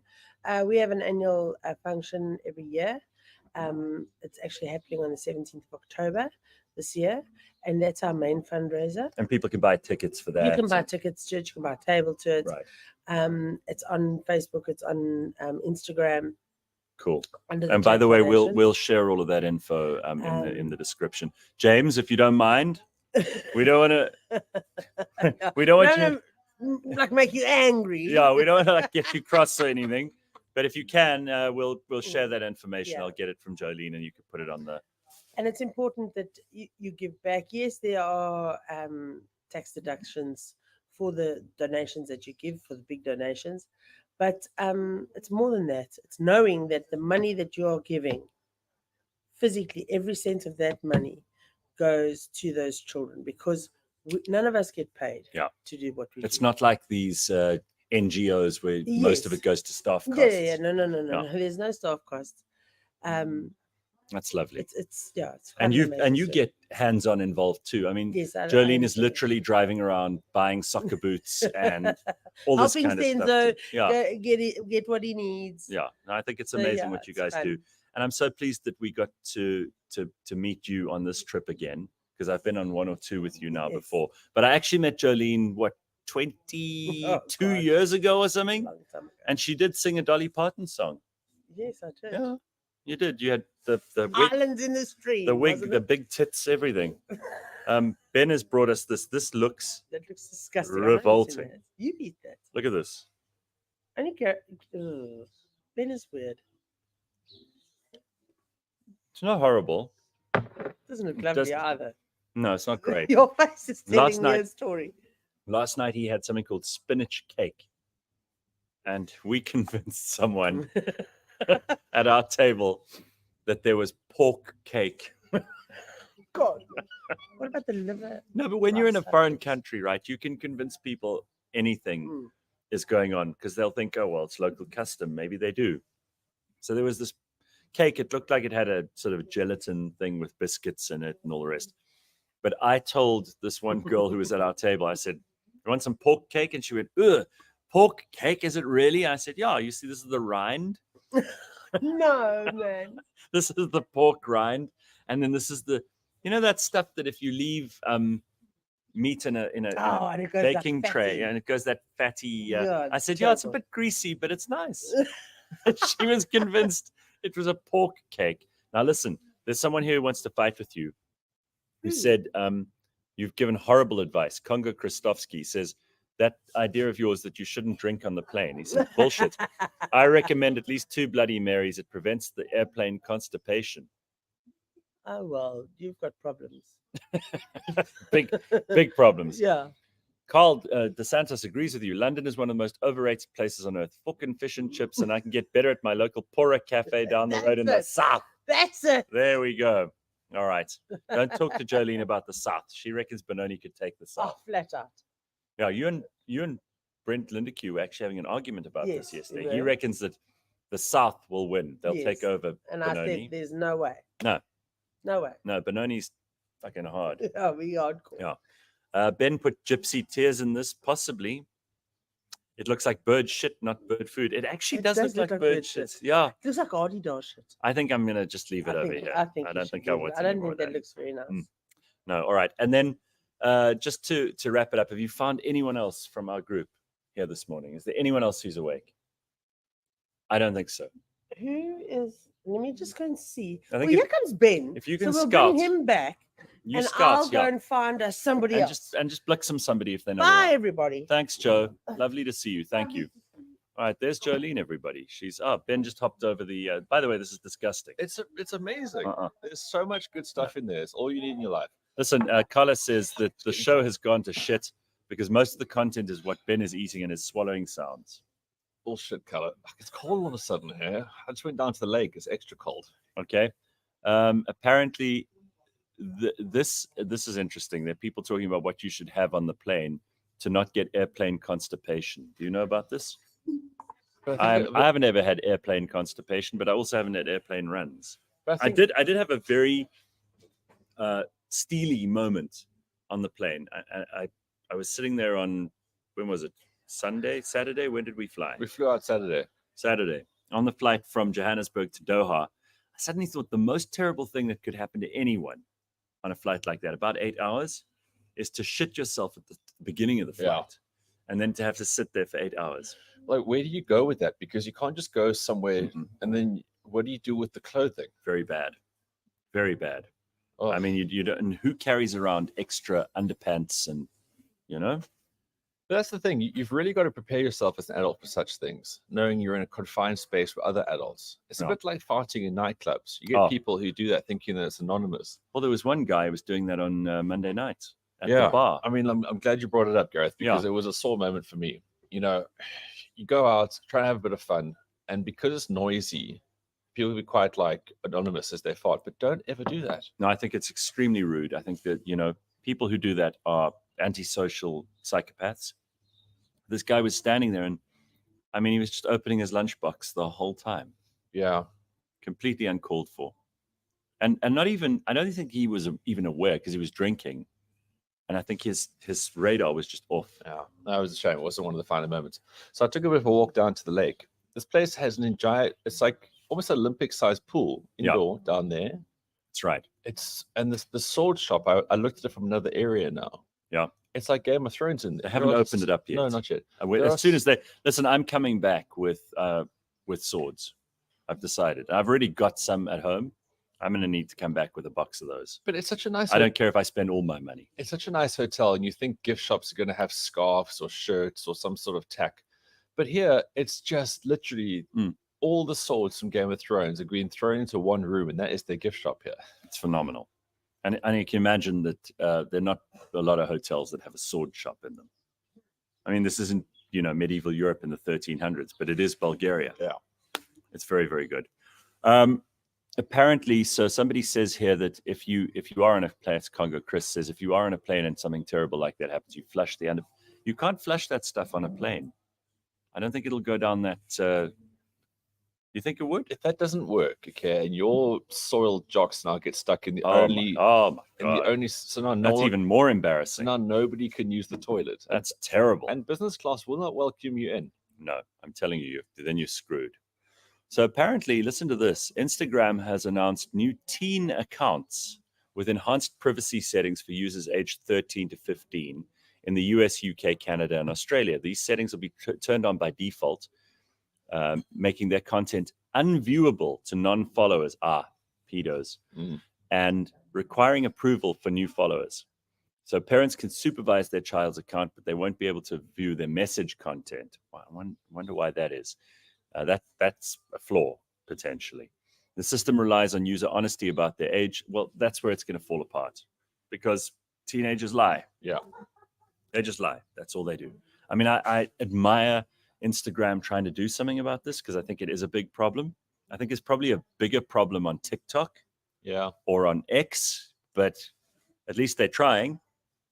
Apparently, the UK's Online Safety Act requires platforms to keep children safe or face fines. Ooh, fines. Pedophiles don't mind paying fines as far as I can tell. Yeah, but pedophiles have had it easy so far. They have, and they really should be stopped.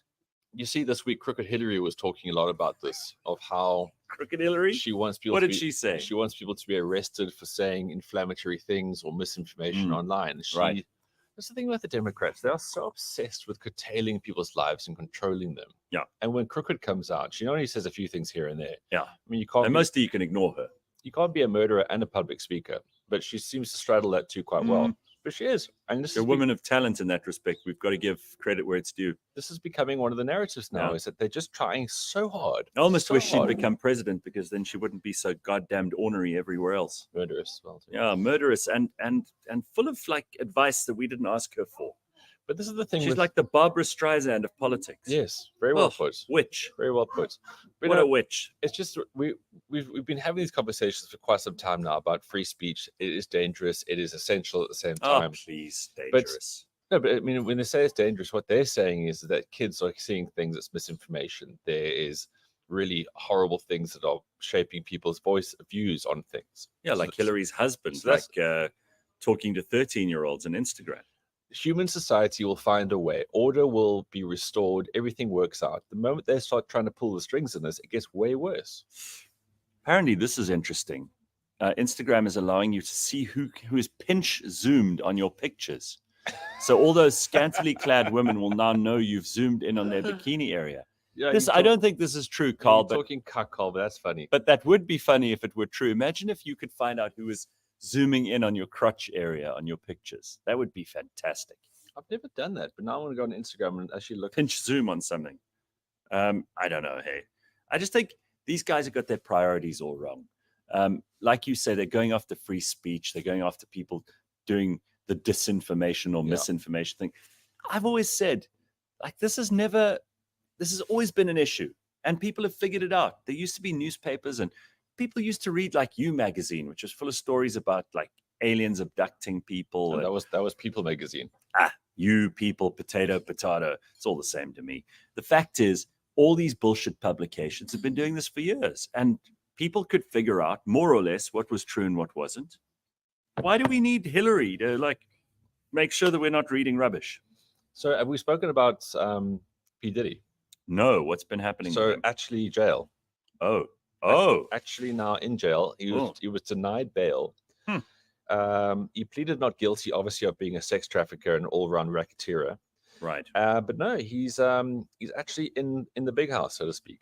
So they've arrested him. Fucking pop-ups. Yeah, he's been arrested. He hasn't been found guilty of anything yet. So then obviously there needs to be a whole trial here. Sure. But he did. He turned himself in because these claims are hectic.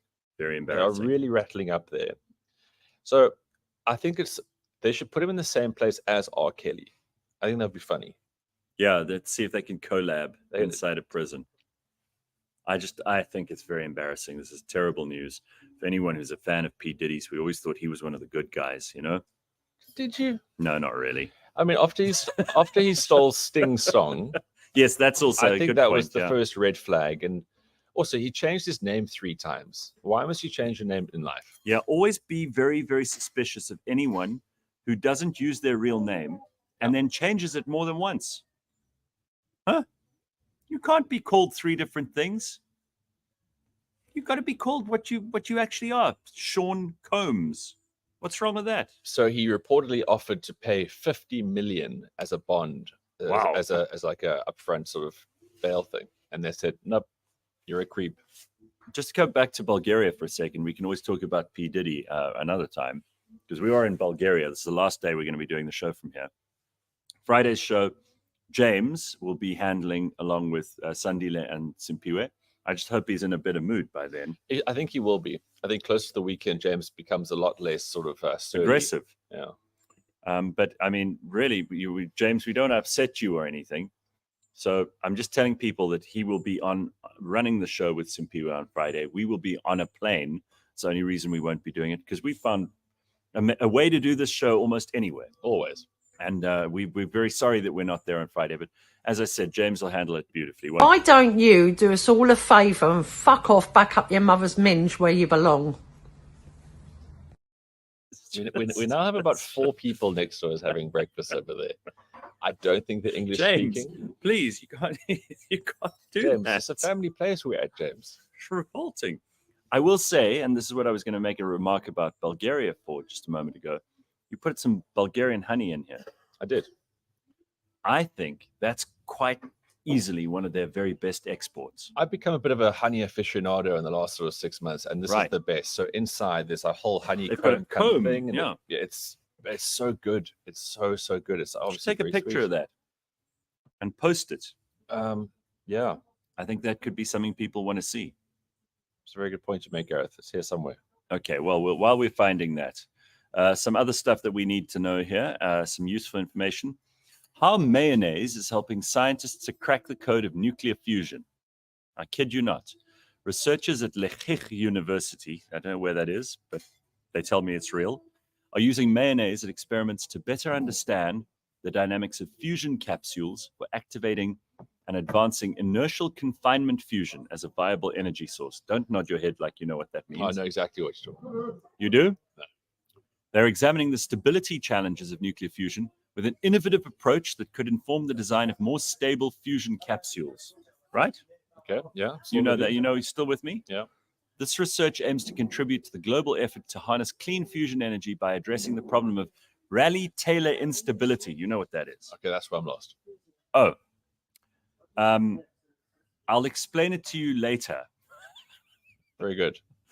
But it occurs in the plasma state during the fusion process. Okay. Neither solid nor liquid nor gas. Plasma. Does James give you these stories? Let's not insult James. Let's not piss him off, all right? The use of mayonnaise provides a way to mimic the flow conditions of the plasma without the need for high temperatures and pressures. Cool. I can't wait for the day when they allow us to use pebble bed modular reactors in our own backyard. What the hell is that? So you'd have a pebble with some nuclear material in the middle. Okay. And what they do is that they generate heat. You can heat up water, for example, which will turn some turbines. Those turbines turning will create energy. You'll be able to power up your own house. And you don't even need that many pebbles. Mm. Of course, containment might be a problem. Your dog might end up with 4 legs that are growing out of its asshole. You know, you can't be 100% sure it'll work. I say the risk is worth the reward. Well, success always comes at a price. We've known that forever. Yeah, I mean, 4 legs out of a dog's asshole. I mean, if you're a chicken farmer, it could mean like extra drumsticks. Nothing wrong with that. Exactly. See, always look for the positive. I say spin it in a positive direction. And I would love to see, we got very close. There was a company that was developing the idea of pebble bed modular reactors during the time of Thabo Mbeki and Jacob Zuma, but unfortunately it fell flat. They shut it down because of the green movement, all these assholes with their wind turbines and solar. Which never amounts to anything anyway, No. really. And let me tell you, sort of big level. I want to give Bulgaria credit. There are no wind turbines here or solar plants ruining the landscape. This place looks good. We don't need that. Ugly and unnecessary. Oh, matching jackets, Gareth and Ben sitting in front of the trees. Ah, okay. These are actually, they're not the same. No, it's not really. No. It's not even my jacket. It's someone else's? Okay, It's good. so cold here. When a mommy atom and a daddy atom love each other very much, they give each other a very special hug and then they make a baby plasma fusion, says Congo Chris, explaining it to you like you're a child. Thanks, Chris. We actually needed that. We wouldn't have known how to make sense of it otherwise. Azalea says, James is totally setting you guys up. Stop talking about nuclear what in an ex-commie country, KGB boys. Sure, Azalea, very aggressive on your front there. I'll tell you what, this lake built on old nuclear reactor. Some of these fish have wings. I saw one fly past my window on the 4th floor last night. Kid you not. So you got to be very, very careful what you say in ex-communist country. Although here I'll tell you very free. I do think that Russi, our driver in the Lada yesterday, I think he was listening to everything and understood all of it. So you know those spy movies back in the 80s? Some of the ones that weren't like big budget, basically.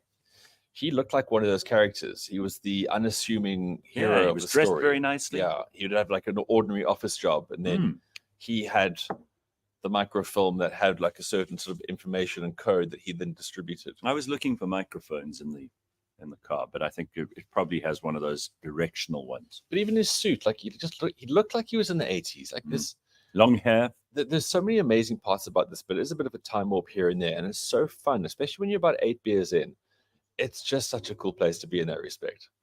I will recommend solidly, because we only got like 25 minutes left of the show, and I'll say at this point that I think any South African who's looking for a place to go and hasn't decided yet, and you've done all the main kind of things that you wanted to do, you know, London, Paris, New York, Rome, I think you want to come here.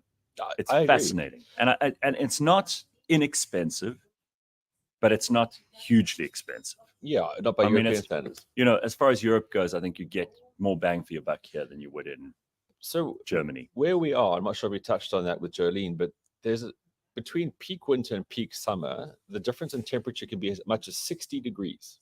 Yes. So it gets down to a full-on minus 20 here, and you can go skiing as we There's mentioned on Monday. What plom? Pomperova. That's it. As we mentioned on Monday. But when it's proper peak summer here, it can get up to like 40 degrees. Yeah, listen, it was quite hot yesterday. Yeah, yesterday was really nice in the sun. Okay, a couple of listener questions here from the comment section. So Raven says, did I miss the picture of Paco? I wanted to see if he looked like he smelled. I'll see if I can find you that picture. Raven, Here he is. Yes, again. The answer is yes. Paco, man in black shirt, black Asics shirt. Don't mess with him. I think Paco could. Is that gypsy tears? I don't know. No, just okay. Lip ice. Very good. Other comments from the comment section and questions. Who will do the bounce today? We've got the whole team on Thursday. We've got a special guest coming in. I won't reveal his name just yet, but there's a guy who wants to get in the show for quite a while, and Sandila is going to be the host. So I've given them show notes. They're no doubt going to absolutely fuck it up, but they'll do their own thing, which is important. And you know, James is a massive part of that show. James is in the shadows. He has his own camera, his own microphone. We've got a new female voice will be on the show this week. So yeah, I'm looking forward to listening to that. Arbot says I need to do a Lekker Hillbrow Sunnyside tour again. Well, I mean, if you want a cheap holiday, I suppose that's about the cheapest you can get, because you'll only lose what you carry on you. Mm. You won't have to spend a cent, but if they catch you with anything valuable on you, it'll be taken from you with violence.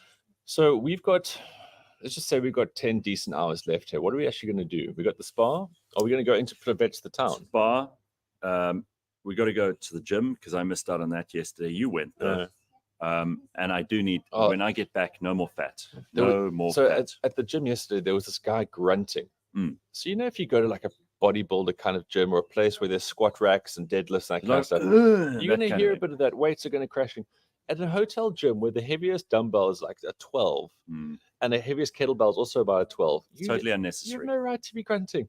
And this man, it was like 5 of us in the gym, and they're never that big.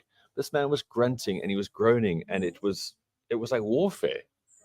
I'm thinking this will be a bit classier. I hope so. It's in part of the building, which is a spa. Apparently, they've got a mineral spring near here, which feeds it. There are thermal things that they've got downstairs. I'm not sure. They probably have steam rooms and saunas and hot stone kind of experiences. Oh, absolutely doing that. Yeah, and then they've got the massages, and then they've got this indoor pool, which also looks very inviting. So I think this is a real resort hotel.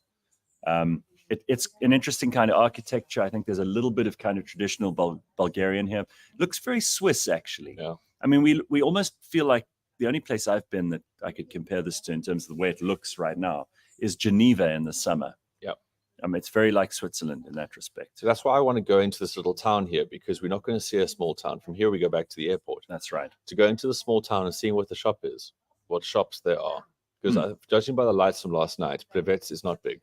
We discovered like in a shop, we went into Bilit, yes, which is a supermarket. Yes. We discovered whole rabbit. You could buy a whole rabbit, skinned. So the whole rabbit was skinned, and then all the organs are in a separate package. You know when you buy like a salad from Woolworths, and then you get the dressing? The dressing in the packets. That's where they put the organs in.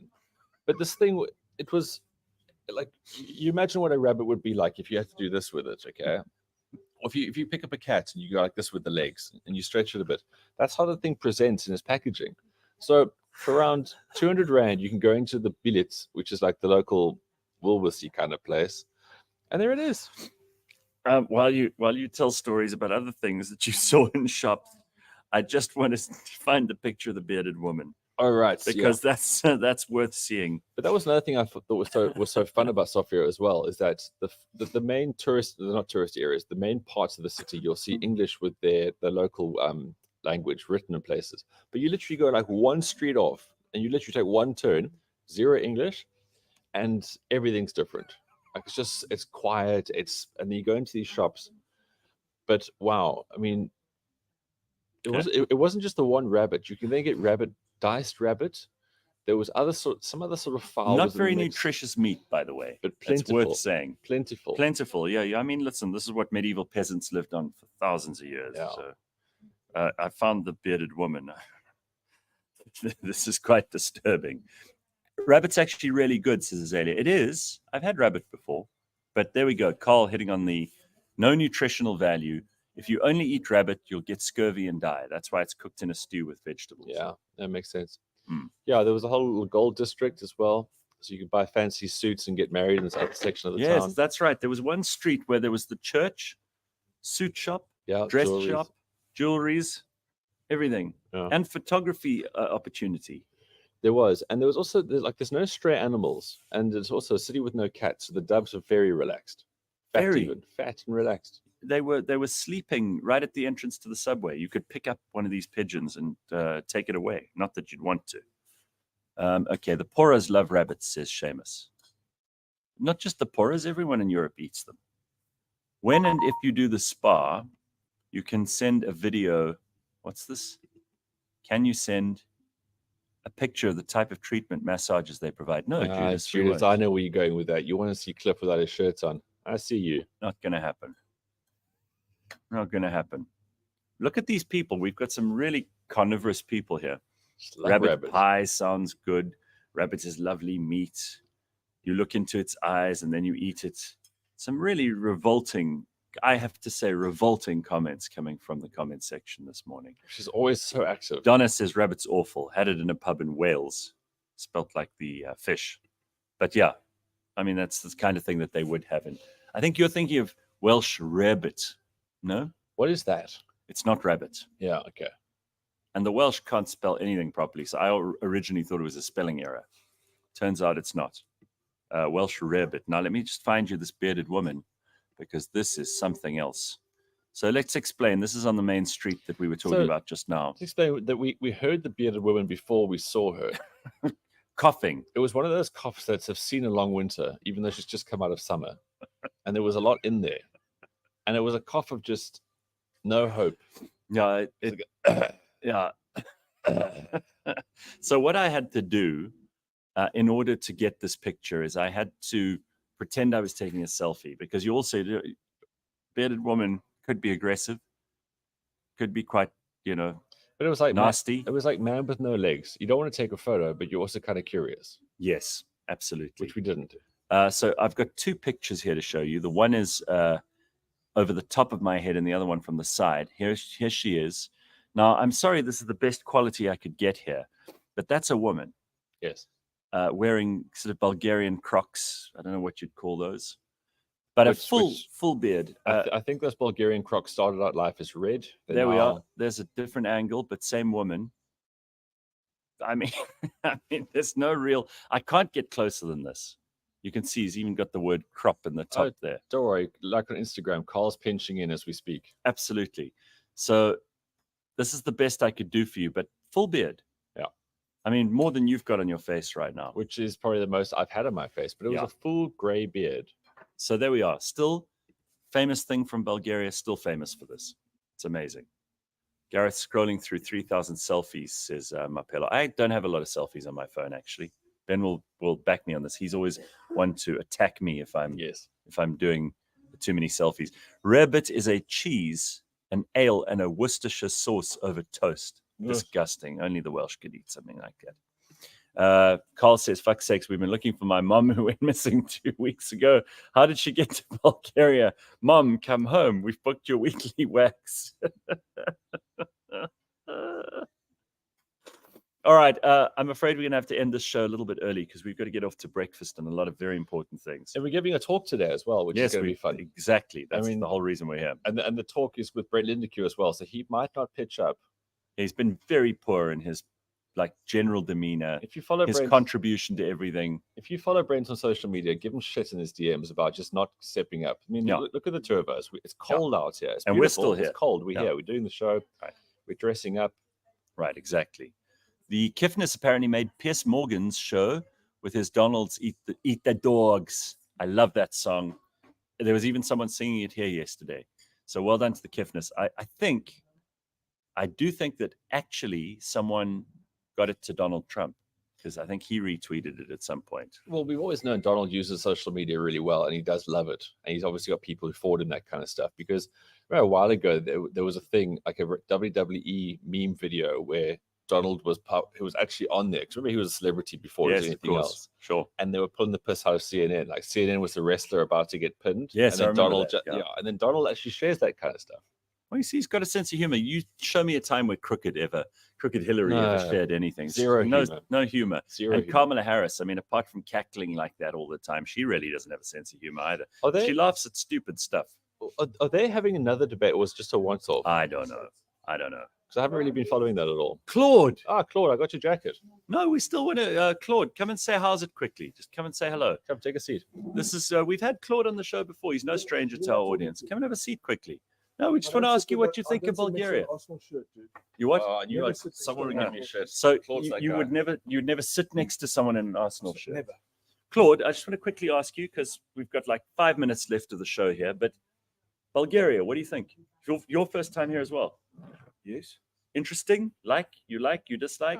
It's actually quite nice. I mean, I was quite surprised. It wouldn't have been a destination I would have put on my bucket list, but it's been very beautiful. People are fairly friendly. Yeah.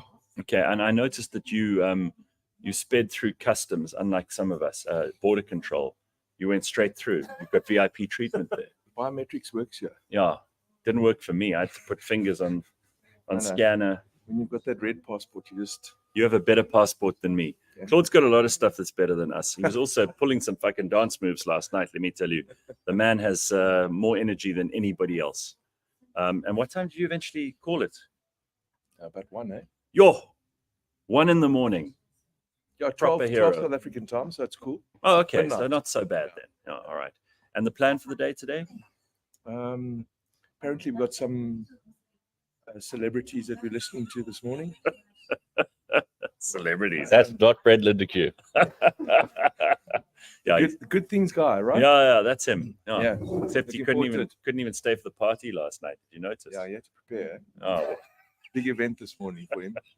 It's probably all right. the biggest one he's had. I'm We're still talking about events.